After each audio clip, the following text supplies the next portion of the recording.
శ్రీమాత్రే నమ. శ్రీ గురుభ్యో నమ. మన ఛానల్ ప్రేక్షకులందరికీ కూడా నమస్కారం అండి. కార్తీక మాస శుభాకాంక్షలు. విశేషంగా ఈ కార్తీక మాసంలో నవంబర్ 5వ తారీఖు నుండే కుజుడు తన స్వక్షేత్రంలో సంచారం చేస్తున్నప్పటికీ మనకు నవంబర్ 10వ తారీఖు నుండి ప్రారంభించి అలా చూసుకుంటే నవంబర్ 5, 6, 7వ తారీఖులలో కుజుడు స్వక్షేత్రంలో నెమ్మదిగా చేరుకొని 10వ తారీఖు నుండి ఒక నెల రోజుల పాటు సొంతింట్లో ఉంటున్నాడు. ఇలా గనక ఉంటే దాన్ని రుచక యోగము అని అంటారు. రుచక యోగం అంటే అబ్బా ఇక పట్టిందల్లా బంగారం. కొన్ని రాశుల వారికి అందులో ముఖ్యంగా చూసుకున్నట్టయితే వృశ్చిక రాశి వారికి, మేషరాశి వారికి, అలాగే ఈ యొక్క కుంభరాశి వారికి, సప్తమాధిపతి అయినటువంటి వారికి, దశమాధిపతి అయినటువంటి వారికి అద్భుతంగా ఉంటుంది. ఊదరగొట్టేస్తూ ఉంటారు. ఎట్టి పరిస్థితుల్లో ఏ యోగం ఉన్నా, మీ జాతకంలో రుచక యోగం ఉన్నా, గజకేసరి యోగం ఉన్నా, ఇంకా ఇతరత్ర ఎటువంటి అనభయోగం, సునభయోగం, పరివర్తన యోగం, పర్వత యోగం, సదా సంచార యోగం, ఇలా చాలా యోగాలు ఉంటాయి. ఏవి కూడా మీరు పట్టుకున్నారో బంగారం కాదు. ఇంకా చెప్పాలంటే యోగం ఉన్నప్పుడే మనిషి ఇంకా ఎక్కువ ఇబ్బంది పడతాడు. ఇదేంటండి ఇంకా ఇబ్బంది పడతారంటున్నారంటే ఆగండి, అక్కడే ఉంది. వాస్తవంగా మనిషి ఎప్పుడైతే కష్టపడి ప్రతిఫలాన్ని పొందుతాడో, కష్టే ఫలి అని అంటారు. మామూలుగా మనం అందరం కూడా కష్టపడుతూ ఉంటామండి, అంతే కదా. కానీ కొన్నిసార్లు ప్రతిఫలం వస్తుంది, కొన్నిసార్లు రాదు. అలా కాకుండా ఎప్పుడైతే మనం కష్టపడతామో మన కష్టానికి తగిన ప్రతిఫలం అనేటువంటిది ఖచ్చితంగా ఈ యొక్క రుచక యోగంలో ఉంటుంది. ఈ రుచక యోగంలో భాగంగా ద్వాదశ రాశుల వారికి ఎలా ఉండబోతుంది, కష్టపడినటువంటి కష్టానికి ఏ ఏ రాశుల వారికి ప్రతిఫలం వస్తుంది, ఏ ఏ రాశుల వారు ఎంత కష్టపడ్డాగా అలాగే ఉంటారు అనేటువంటి విషయాన్ని ఇప్పుడు మనం తెలుసుకుందాం. తదుపరి తులారాశి. తులారాశి వారికి సంబంధించి రుచక యోగం అనేటువంటిది ఎలా ఉండబోతుంది అనేటువంటి విషయాన్ని ఇప్పుడు మనం తెలుసుకుందాం. ముఖ్యంగా రుచక యోగం అనగానే మనకు కుజుడు స్వక్షేత్రంలోకి వచ్చినప్పుడు దాన్ని రుచక యోగం కింద పరిగణలోకి తీసుకుంటారు. అప్పుడు ఎటువంటి పాపగ్రహం కూడా కలిసి ఉండొద్దు. దాంతో మంచి సౌమ్యగ్రహం అయినటువంటి బుధుడు కలిసి ఉన్నాడు, లాభిస్తూ ఉంటుంది. ఈ యొక్క ఫినాన్షియల్ స్టేటస్ విషయంలో, భూ సంబంధిత వ్యవహారాల్లో ఖచ్చితంగా ఈ యొక్క తులారాశి వారికి అద్భుతంగా ఉంటుందని చెప్పొచ్చు. గతంలో ఉన్నటువంటి అప్పులన్నీ కూడా తీర్చే క్రమంలో వీరి యొక్క ప్రయాణం అనేటువంటిది కొనసాగుతూ ఉంటుంది. ఏవైనా సరే మీరు అనుకోని సంఘటనలు ఏంటంటే అప్పులు తీర్చొచ్చు. భూ సంబంధిత వ్యవహారాల్లో కూడా చాలా విశేషంగా ఉంటుంది. చాలా మంది ఇవాళ రేపండి, మొన్న రీసెంట్ గా జరిగిన ఒక విషయం చెప్తున్నాను, చాలా బాగా గుర్తుంచుకోండి అందరూ కూడా. పాపం ఒక రైతు తనకి ఇట్లనే యూట్యూబ్ లో నాబోటి నేనే మాట్లాడుతున్నా కదా, అలాగే నెంబర్ చూసి కాల్ చేశాడు. అయ్యా నాకు ఇట్లా కష్టం ఉందయ్యా, నా పరిస్థితి బాగాలేదయ్యా అని అంటే, ఎవరైతే యూట్యూబ్ లో చెప్పిన ఒక గురువు, ఆయన గురువో లేకుంటే ఇంకెవరో మొత్తానికి ఏం చేశాడంటే, నీ భూమిలో ఆ విపరీతమైనటువంటి సంపద ఉంది, బంగారం ఉంది, దాన్ని ఎలాగైనా తీద్దాం అని చెప్పేసి, అంటే రోజు వెళ్ళి పొలాన్ని చూసుకొని వారానికి నెలకు ఒక 10 రోజులు 20 రోజులు పొలం మీద ఉంటాడు. ఈయనకు తెలియదా భూమిలో ఏముందో, ఎన్నిసార్లు దున్నాడో. 20 అడుగుల లోతులో లంకి బిందెలు ఉన్నాయి, బంగారం ఉంది, తీయాలా, డబ్బులు పంపించు అంటే 50,000 పంపించాడంట. ఆల్మోస్ట్ అయిపోయింది. అది కొంచెం కొంచెం ఉబికి బయటకు వస్తుందంట. అదేంటిదో మరి అయిపోయింది. మళ్ళా వారం ఆగి మళ్ళీ 50, మళ్ళీ వారం ఆగి మళ్ళీ 30,000 ఇస్తే అప్పుడు అర్థమైంది వీడు మోసం చేస్తున్నాడు అని. అయ్యా నా డబ్బులు నాకు ఇవ్వాలంటే, లేదు లేదు ఆ డబ్బులు మొత్తం అంతా యాగానికి వాటికి వీటికి ఖర్చు పెట్టే ఇంకో 2 లక్షలు అంటున్నాడంట. చూడండి, అనవసరంగా మీరు నమ్మి డబ్బులు మోసపోతూ ఉన్నారు. అయ్యా మీకోసం మేము పూజ చేస్తున్నామంటే మీరు రండి, ఆ పూజలో కూర్చొని చూడండి. మీకోసం మేము కొన్ని పూజా సామాగ్రి, పసుపు, కుంకుమ, గంధం, కర్పూరం, అగరబత్తి, కలశాలు, దైవికమైనటువంటి కార్యక్రమాలు, ఏ బలులో లేకుంటే నిమ్మకాయలో, ఏ చాతబడిలో చేసే వాటిని నమ్మకండి. ఎందుకంటే శాస్త్రము, ధర్మము, వేదము చెప్పింది ఏమిటంటే యాగము, మంత్రము, మంత్రపుష్పము, ఆవాహనము, ఆసనము, అర్ఘ్యము, పాద్యము, ఇవి కదా నమ్మాల్సింది. వీటిని కాకుండా ఏదో మాటలు చెబితే వాళ్ళని నమ్మి లక్షలు లక్షలు ఎందుకు ఇస్తారయ్యా? ఆ రైతు పరిస్థితి ఏం తెలుసా మొన్న? వాళ్ళ పాపకి అపెండిసైటిస్ ఆపరేషన్ అయితే నలుగురిని అడిగి డబ్బులు అడుక్కొని ఆపరేషన్ చేయించాడంట. అంటే 1,80,000 ఉన్న వ్యక్తి, తన సొంత డబ్బు అప్పులు లేని వ్యక్తి ఈ రోజు డబ్బులు ఎవరికో ఇచ్చి 2 లక్షల రూపాయలు అప్పున్న పరిస్థితిలో ఉన్నాడు.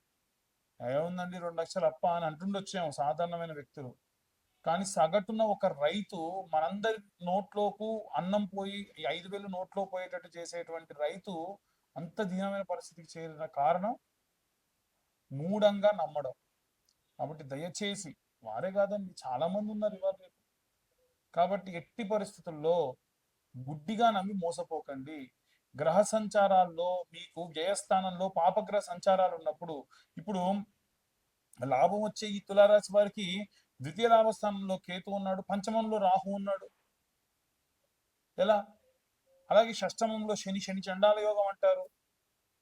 మీరు ఎప్పుడైతే మీ ముందుకొచ్చి మిమ్మల్ని ఇబ్బంది పెట్టే రీతిలో, మేము అరే వీళ్ళు నమ్మితే బాగుండు, ₹1 వస్తుందేమో డబ్బు పెట్టేటువంటి రీతిలో ఏవైనా సరే పనులు చేస్తే మీ డబ్బులు పోతాయి. ఆహా, ఎవడు ఎలాంటి వాడు అనేటువంటి సంఘటన కనుక మీరు నమ్మితే ఖచ్చితంగా మీరు లాభిస్తారు.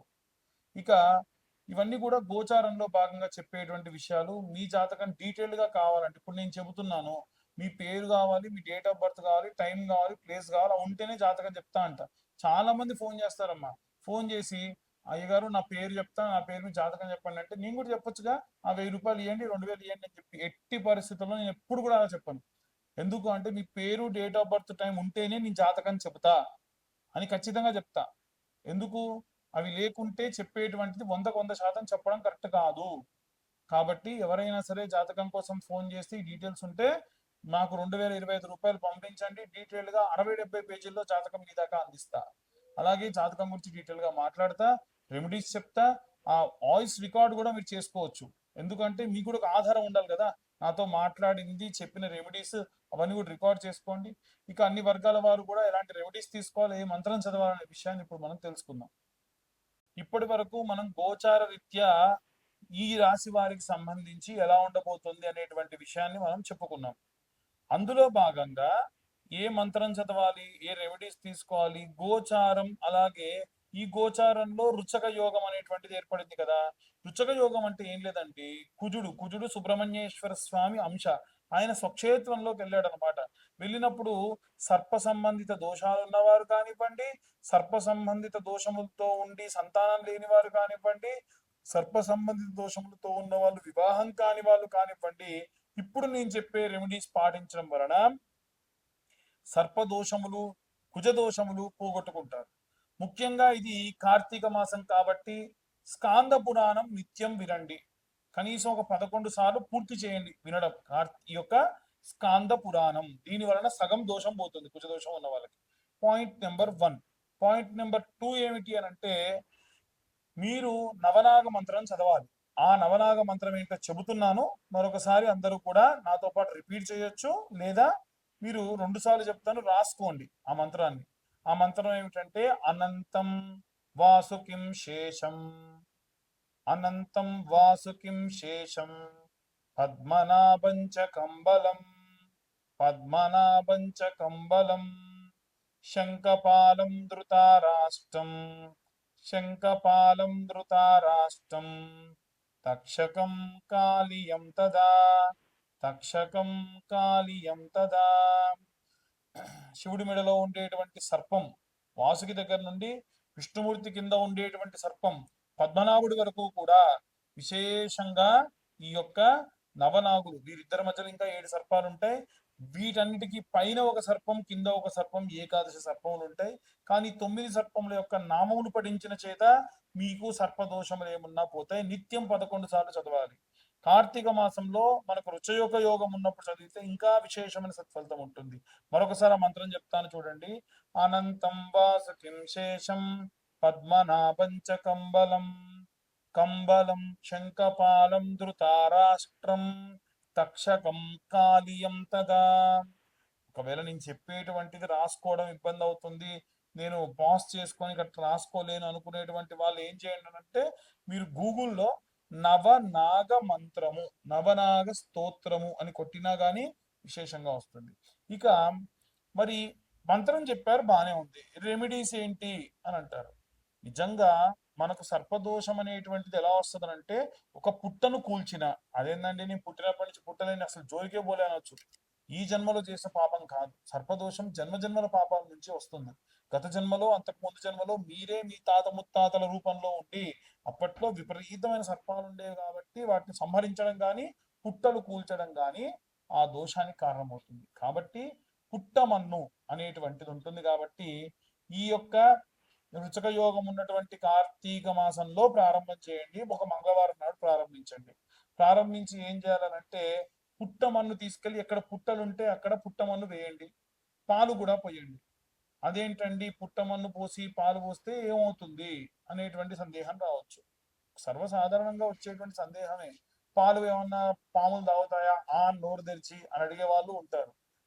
పాము పాలు తాగదు. ఈ పుట్టమన్ను వేసిన తర్వాత కనుక మీరు పాలు పోయడం చేత విశేషముగా ఈ యొక్క పుట్ట గట్టిపడుతుంది. ఆ పాలు పుట్టమన్ను కలిసి ఒక రూపం దాలుస్తుంది. దాని వలన నివాసం అనేటువంటిది చల్లగా ఉంటుంది. సర్ప సంబంధితమైనటువంటి వాల్మీకము అంటారు పుట్టని.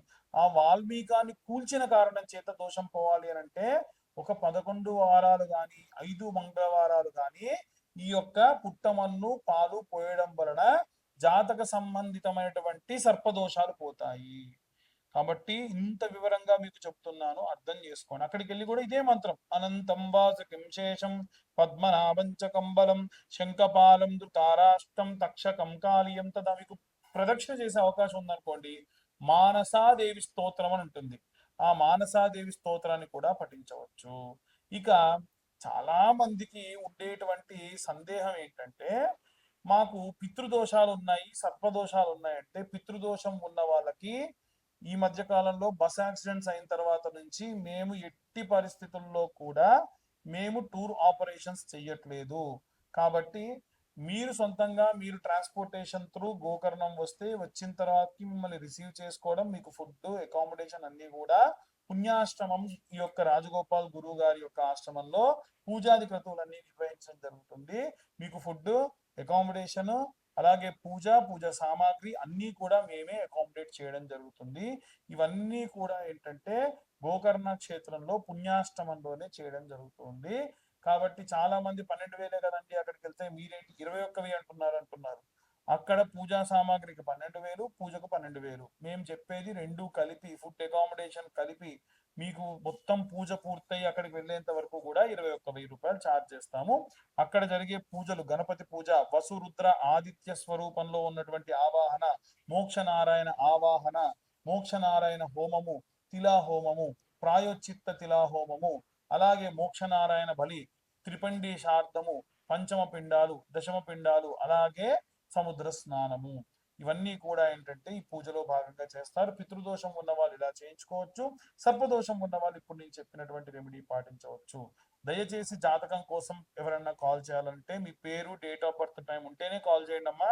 లేకుంటే ఇప్పుడు నేను చెప్పిన ఈ మంత్రం చదువుకున్నంత మాత్రం చేత జాతకం రీత్యా ఉన్న ఇబ్బందులు పోతాయి. పూర్తి జాతకం కావాలనుకుంటేనే మీ పేరు, date of birth, time, place కింద ఉన్న నెంబర్కు వాట్సాప్ చేయండి. దయచేసి మా ఛానల్ కి వేరే వాళ్ళు తీసుకొని వీడియోస్ కాపీ చేసుకొని ఇష్టం వచ్చిన తమ్నైల్స్ పెట్టి నన్ను, నా పేరుని డ్యామేజ్ చేస్తూ ఉన్నారు. దానికి నేను స్వతహాగా కారణం కాదు. ఎట్టి పరిస్థితుల్లో ఈ ఛానల్ తమ్నైల్ కి వీడియోకి సంబంధం లేదన్న భావం వస్తే ఆ ఛానల్ ని రిపోర్ట్ చేయండి. నన్ను మాత్రం టార్గెట్ చేసి కాల్ చేసి ఇబ్బంది పెట్టొద్దు. సర్వే జన సుఖినో భవంతు. స్వస్తి.